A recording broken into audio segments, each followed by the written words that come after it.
Hello दोस्तों, नमस्कार सभी को, राधे राधे, जय श्री राम। आज हम लोग अपने यूपी पुलिस भर्ती के लिए किसके लिए यूपी पुलिस भर्ती के लिए जो है वो मिशन खाकी के तहत यूपी जीके का प्रैक्टिस सेट नंबर 13 लेकर आ चुके हैं, जो आपके एग्ज़ाम के लिए बहुत ही महत्वपूर्ण साबित होने वाला। चाहे आपके यूपी पुलिस हो, यूपी होमगार्ड हो, यूपीएसआई हो या फिर आपका लेखपाल की हो, जहाँ पे भी ये यूपी जीके पूछे जाते हैं उसमें महत्वपूर्ण भूमिका निभाएगा। तो चलिए बिना किसी देरी के इस क्लास को शुरू करते हैं।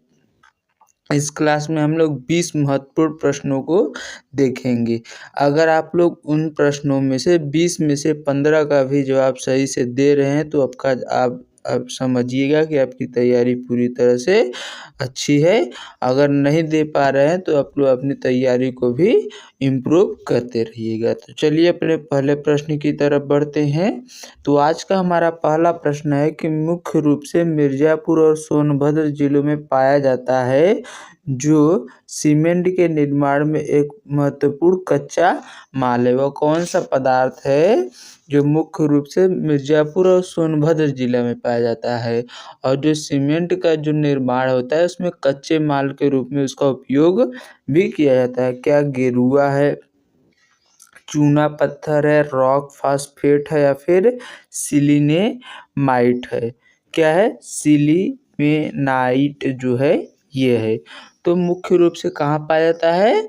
तो आपके मिर्ज़ापुर और सोनभद्र में मिलता है। तो आपका चूना पत्थर जो है वो मिर्ज़ापुर और सोनभद्र में मिलता है और यह जो है सीमेंट में कच्चा माल के रूप में भी उपयोग किया जाता है। मिर्ज़ापुर के गरुमा, कनाज, बाबूहारी और रोहतास क्षेत्र में जो है तथा सोनभद्र के कजराहाट क्षेत्र में जो है चूना पत्थर मिलता है। ग्रेफाइट की बात करें तो हमीरपुर में मिलता है और क्वार्टज जो है वो झांसी में पाया जाता है। इसी के साथ अगले प्रश्न की तरफ बढ़ जाते हैं। अगला प्रश्न हमारा है, उत्तर प्रदेश में तांबा अयस्क निम्नलिखित में से किस क्षेत्र से प्राप्त होते हैं? तांबा अयस्क की बात की जाए तो उत्तर प्रदेश में कौन से क्षेत्र से जो है प्राप्त किया जाता है? सिंगरौली मिर्ज़ापुर से, कजराहट मिर्ज़ापुर, काजीगढ़ या फिर सोनराई ललितपुर से प्राप्त होते हैं। तो जो है तांबा की बात की जाए तो सोनराई क्षेत्र ललितपुर से जो है तांबा जो है वो प्राप्त होते हैं। कहाँ से? सोनराई क्षेत्र ललितपुर से जो है तांबा को प्राप्त किया जाता है। तांबा और यहाँ से ही ललितपुर से यूरेनियम के जो है भंडार देखने को मिलते हैं। वही बात करें कजराहट मिर्ज़ापुर से तो यहाँ से आपका चूना पत्थर जो है वो मिलता है। क्या मिलता है? चूना पत्थर जो है कजराहट से मिलता है। और सिंगरौली मिर्ज़ापुर की बात की जाए तो यहाँ से जो है कोयला के जो है पाया जाता है। क्या पाया जाता है? कोयला कहाँ से पाया जाता है? तो सिंगरौली मिर्ज़ापुर से पाया जाता है। वहीं बात करें बेराइट्स की तो मिर्ज़ापुर और सोनभद्र जनपद से पाए जाते हैं। और बेल मेटल्स की बात की जाए तो बांदा जो है वहाँ बांदा जनपद से मिलता है। इसी के साथ अगले प्रश्न में बढ़ते हैं। अगला प्रश्न हमारा है कि उत्तर प्रदेश में खनिज कर्म निदेशालय की स्थापना कब की गई थी? उत्तर प्रदेश में खनिज कर्म निदेशालय की स्थापना 1950 में, 55 में, 60 में या फिर 65 में की गई थी। उत्तर प्रदेश में जो है खनिज कर्म निदेशालय की स्थापना की बात की जाए तो 1955 में इसकी स्थापना की गई थी। कब की गई थी? 1955 में उत्तर प्रदेश में खनिज संपदाओं की खोज करके उसको विकसित करने तथा उस पर आधारित उद्योगों को स्थापित करने के लिए जो इसका मुख्य उद्देश्य था कि इसके लिए ही खनिज कर्म निदेशालय की स्थापना किया गया था। वही बात करें उत्तर प्रदेश राज्य खनिज विकास निगम की स्थापना कब की गई थी? तो 1974 में इसकी स्थापना कर दिया गया था और सन 2020 में इसको जो है उत्तर प्रदेश राज्य खनिज विकास निगम को भंग भी कर दिया गया है। इसी के साथ अगले प्रश्न में बढ़ते हैं।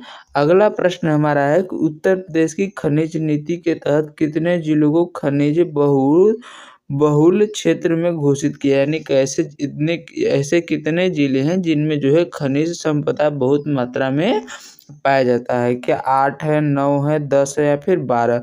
तो बात करें खनिज बहुल क्षेत्र के जिलों की संख्या कितनी है, तो 12 जिलों में जो है वो खनिज जो है अत्यधिक मात्रा में पाए जाते हैं। प्रथम नीति जो है कब बनी थी, तो 19 दिसंबर सन 1958 को जो है खनिज के लिए बने गए थे। वहीं बात करें खनिज नीति के तहत है खनिज को उद्योगों का दर्जा प्रदान किया गया है। किसको? खनिजों को जो है उद्योगों का दर्जा प्राप्त किया गया है। वहीं बात करें जो आपके 12 जनपद है, इनमें कौन कौन से जिले आते हैं, तो 12 जनपद में जो बात करें तो सहारनपुर हो गया, झांसी हो गया, महोबा हो गया, और आपका कौन सा जिला, ललितपुर हो गया, हमीरपुर हो गया, जालौन हो गया, बांदा हो गया, और आपका चित्रकूट आता है, प्रयागराज, मिर्जापुर, सोनभद्र और चंदौली जिला। कौन कौन से जिले? ये आपके 12 जिले जो हैं वो खनिज बहुल संपदा के क्षेत्र हैं। इसी के साथ अगले प्रश्न में बढ़ते हैं। अगला प्रश्न हमारा, उत्तर प्रदेश में सोना किस नदी में प्राप्त होता है? किस नदी से सोना जो है प्राप्त होता है? शारदा रामगंगा नदी क्षेत्र से, गोमती घाघरा नदी क्षेत्र से, शारदा घाघरा नदी क्षेत्र से, या फिर गोमती शारदा नदी क्षेत्र से? उत्तर प्रदेश में सोना की बात की जाए तो कहाँ से प्राप्त होता है, तो शारदा रामगंगा नदी क्षेत्र जो है यहाँ से जो है उत्तर प्रदेश में सोना प्राप्त होता है। देश का लगभग 1% सोना जो है इससे प्राप्त होता है। कितना परसेंट? 1% सोना। 2020 में सोनभद्र के हरदी, सोन पहाड़ी, महुली तथा ललितपुर के भीखलपुर, टोंगरी, सिंगार और खुरगना एवं बेखार क्षेत्र जो है यहाँ से भी सोना के प्रमाण जो है देखने को मिले थे। इसी के साथ अगले प्रश्न में बढ़ते हैं।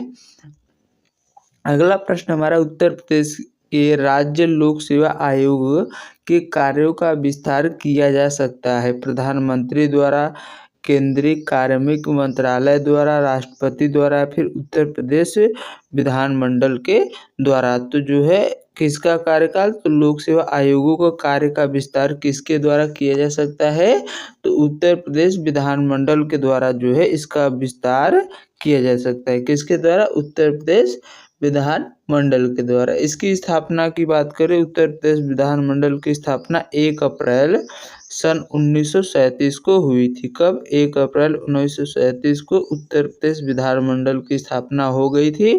और इसका हेडक्वार्टर कहाँ पर अवस्थित है, तो इसका हेडक्वार्टर जो है वो प्रयागराज में अवस्थित है। कहाँ पर अवस्थित है? प्रयागराज जो है यहाँ पर इसका हेडक्वार्टर भी अवस्थित है। इसके प्रथम अध्यक्ष कौन थे? Sir D.L. ब्रैकमोन जो थे वह इसके अध्यक्ष बने थे। इसी के साथ अगले प्रश्न में बढ़ते हैं। अगला प्रश्न हमारा है कि पंचायत क्षेत्र के मतदान सूची में पंजीकृत सभी व्यक्तियों के निकाय को क्या कहते हैं? सभी व्यक्तियों के निकाय को क्षेत्र पंचायत, ग्राम सभा, नगर पालिका या फिर जिला परिषद। तो सभी व्यक्तियों के जो है निकाय को जो है वो क्या कहा जाता है, तो ग्राम सभा जो है सभी व्यक्तियों के निकाय को कहते हैं। क्षेत्र पंचायत सूची में जो है वो नामित होते हैं। उम्मीदवारों की न्यूनतम आयु कितनी वर्ष होती है? 21 वर्ष होती है। और मतदान की न्यूनतम आयु जो बताई गई है वो 18 वर्ष बनाई गई है। इसी के साथ अगले प्रश्न में बढ़ते हैं। अगला प्रश्न हमारा, उत्तर प्रदेश में सर्वप्रथम विधानसभा का गठन कब किया गया था? तो विधानसभा का गठन 8 मार्च सन 1950 में, 8 मार्च 1952, 8 मार्च 1951 या फिर 8 मार्च 1955। उत्तर प्रदेश में प्रथम विधानसभा का गठन जो है 8 मार्च सन 1952 को जो है पहली बार किया गया था। इसके प्रथम अध्यक्ष जो है पुरुषोत्तम दास टंडन को बनाया गया था। किसको? पुरुषोत्तम दास जो टंडन है, पुरुषोत्तम दास टंडन जी को जो है वो पहले अध्यक्ष के रूप में नियुक्त किया गया था। वही बात करें इनको भारत रत्न कब मिला था पुरुषोत्तम दास टंडन को, तो 1961 में इनको जो है भारत रत्न से सम्मानित किया गया था। वर्तमान में जो है विधानसभा के अध्यक्ष कौन है, तो सतीश महाना है। उत्तर प्रदेश विधानसभा के अध्यक्ष जो प्रदेश के मुख्यमंत्री बने थे उनमें बनारसी दास और श्रीपति मिश्र थे। कौन थे, बनारसी दास और श्रीपति मिश्र। विधानसभा सीटों की बात करें तो 403 सीटें हैं, जिसमें एससी और एसटी का आरक्षण की बात करें तो एससी के लिए जो है वो 84 सीटें और एसटी जो है इसके लिए कितनी सीटें हैं, तो इसके लिए 2 सीटें जो है आरक्षित की गई हैं। इसी के साथ अगले प्रश्न में बढ़ते हैं।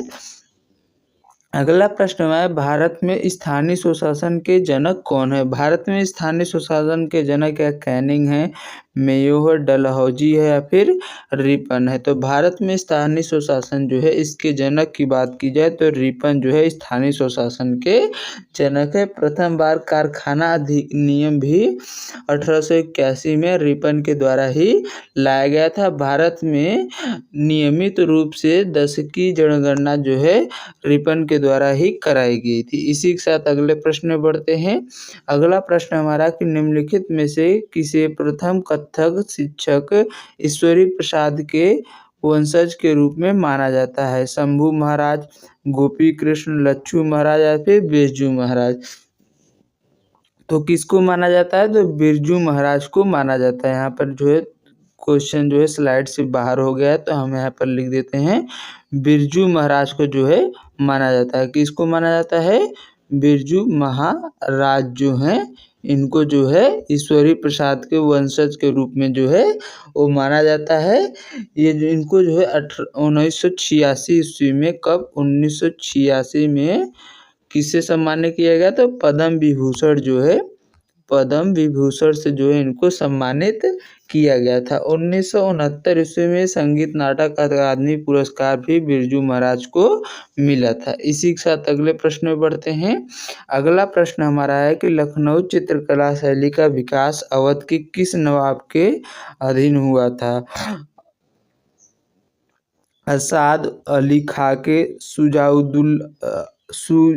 शुजाउद्दौला या फिर आसफुद्दौला या फिर आपके जो है वाजिद अली खाके। तो बात करें जो है लखनऊ चित्रकला शैली के विकास में जो है आसफुद्दौला का जो है महत्वपूर्ण योगदान था या फिर इसी के समय जो है इसका विकास हुआ था। अवध की राजधानी अयोध्या से लखनऊ जो स्थानांतरित की गई थी आसफुद्दौला के ही समय। लखनऊ में बड़ा इमामबाड़ा व रूमी दरवाजे का निर्माण भी आसफुद्दौला के द्वारा ही करवाया गया है। इसी के साथ अगले प्रश्न में बढ़ते हैं। अगला प्रश्न है उत्तर प्रदेश का झूला नृत्य किस माह में किया जाता है। कार्तिक, चैत्र मास या फिर श्रावण महीने में। तो उत्तर प्रदेश का जो झूला नृत्य है इसको जो है श्रावण के महीने में किया जाता है। कौन से महीने में, श्रावण का जो माह है उसमें किया जाता है। कौन से महीने में झूला नृत्य होता है, तो सावन के माह में ब्रज क्षेत्र में यह होता है। ब्रज क्षेत्र में और कौन से नृत्य होते हैं, तो चरकुला नृत्य हो गया, रास नृत्य हो गया, ये सब ब्रज क्षेत्र में होते हैं। इसी के साथ अगले प्रश्न में बढ़ते हैं। अगला प्रश्न हमारा है कि राधा और कृष्ण के दिव्य प्रेम का गुणगान करने वाले ब्रज के गीतों को क्या कहते हैं। ख्याल कहते हैं, चरकुला, कजरी या फिर रसिया। तो राधा और कृष्ण के गीतों का गुणगान करने वाले जो हैं उनको जो है रसिया कहा जाता है। क्या कहते हैं, उन गीतों को हम लोग क्या बोलते हैं, तो रसिया कहते हैं। ख्याल की बात करें तो बुंदेलखंड में होता है, कजरी पूर्वांचल क्षेत्र में होता है। कजरी का जो है उत्पत्ति मिर्जापुर क्षेत्र से हुई थी। रसिया को जो है होली के अवसर पर जो है गाया जाता है। इसी के साथ अगले प्रश्न में बढ़ते हैं। अगला प्रश्न हमारा है निम्नलिखित लोक नृत्यों में से कौन सा उत्तर प्रदेश के बुंदेलखंड क्षेत्र का नृत्य नहीं है। ख्याल नहीं है, ख्याला नहीं है, रवाला नहीं या फिर डांडिया नृत्य नहीं या फिर बड़ैया नृत्य नहीं या फिर राई नृत्य नहीं। तो उत्तर प्रदेश का बुंदेलखंड क्षेत्र का कौन सा नृत्य है, तो डांडिया नृत्य जो है उत्तर प्रदेश क्षेत्र का नहीं है। यह कहाँ का है, गुजरात का जो है नृत्य है। कहाँ का है, किस राज्य में है, तो गुजरात में यह होता है। उत्तर प्रदेश का ही लोक नृत्य नहीं है। वो बात करें दीवारी, पाई डंडा, कनरा, बड़ेरी, कार्तिक, सोनारा, सौरा जो है ये सब बुंदेलखंड क्षेत्र के लोक नृत्य हैं। इसी के साथ अगले प्रश्न में बढ़ते हैं। अगला प्रश्न हमारा है कि पंडित राजेंद्र गंगानी भारत के किस शास्त्रीय नृत्य से जुड़े हुए हैं? मणिपुरी से, कथक से, उड़ीसी से या फिर आपके सत्रिया नृत्य से जुड़े हुए हैं। तो पंडित राजेंद्र गंगानी भारत के किस शास्त्रीय नृत्य से जुड़े हुए हैं? तो कथक नृत्य से जुड़े हुए हैं। और कथक नृत्य में कौन कौन से घराने हैं? तो बनारस घराना है, लखनऊ घराना है, जयपुर घराना है। ये सब जो है कथक नृत्य से संबंधित घराने हैं। इसी के साथ अगले प्रश्न में बढ़ते हैं। अगला प्रश्न हमारा है कि किसे